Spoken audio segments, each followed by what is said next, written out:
Bonne année à chacun de vous. Bonne année. Que Dieu vous comble de ses grâces. Amen. Prions le Seigneur. Seigneur Dieu de gloire, bénis cette exhortation, bénis ton peuple, au nom de Jésus. Amen.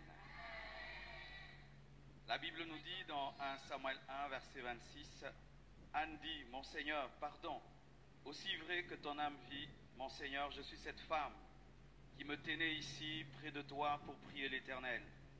C'était pour cet enfant que je priais, et l'Éternel a exaucé la prière que je lui ai adressée.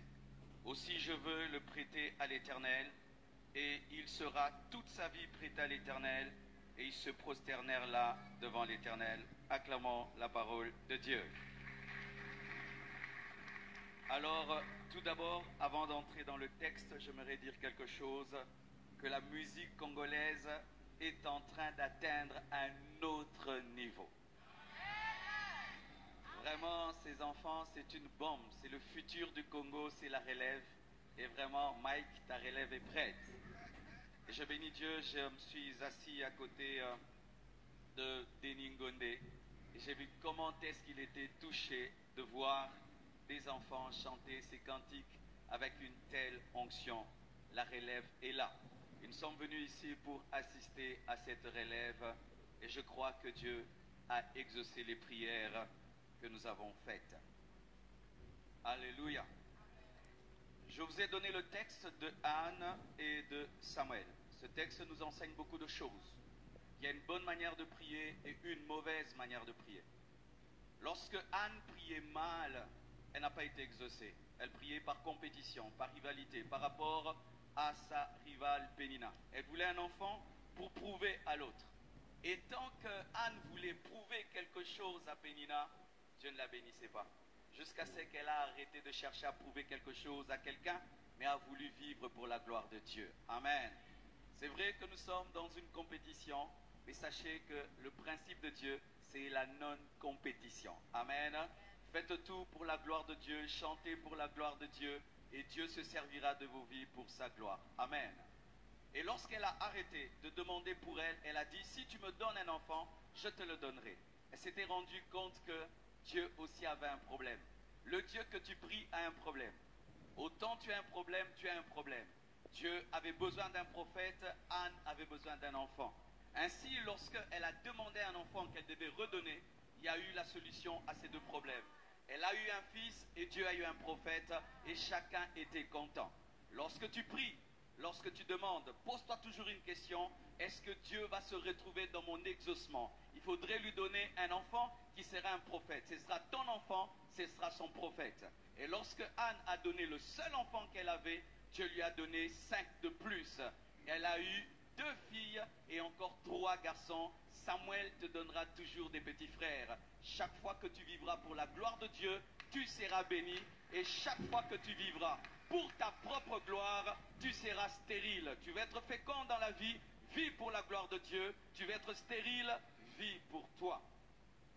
Et lorsque cet enfant naît, c'était difficile. C'est difficile de donner à Dieu ton seul enfant.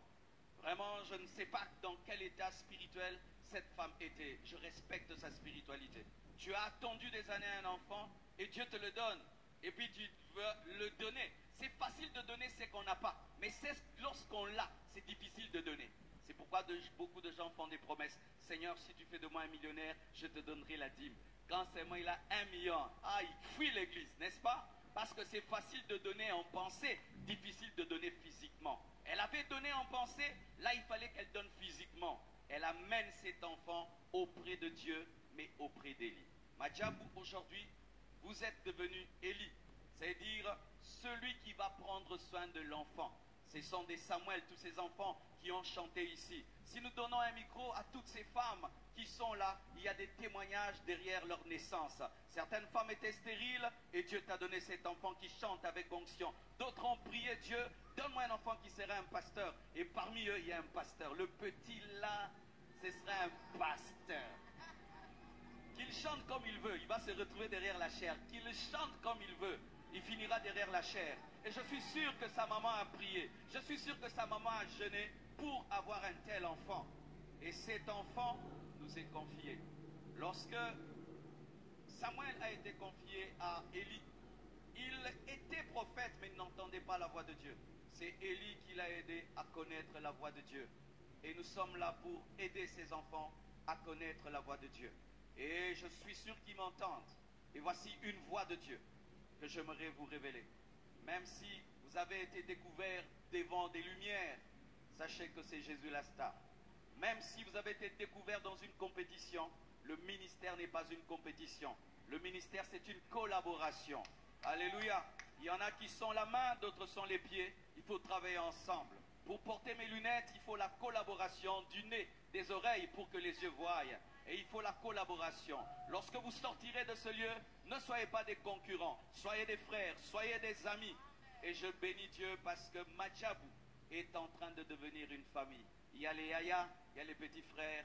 Vraiment, c'est devenu plus que chanter. C'est devenu une vision qui est devenue une famille. Une fierté pour cette nation, une fierté pour le Congo. Mais retenez ceci. Même si tu es découvert dans une compétition, la vraie vie n'est pas une compétition. La vraie vie, c'est une adoration. Soyez des adorateurs. Car tu peux être premier aux yeux des hommes et tu es dernier aux yeux de Dieu. Et tu peux être dernier aux yeux des hommes et tu es premier devant Dieu. Certains ici seront premiers, mais dans la vraie vie, il y aura d'autres premiers. Et vous savez, j'étais là à l'ancienne, c'était quand Madjabou Talent. Et il y a eu des gens qui n'ont pas été quatrième ou même pas deuxième, mais dans la vraie vie, ils sont en train de nous impacter, de nous influencer. Leurs chansons sont entrées dans l'église. Pourquoi? Parce que ce qui compte, c'est ce que Dieu voit. C'est pourquoi faites tout pour la gloire de Dieu. Et encore, bonne année. Que Dieu vous bénisse.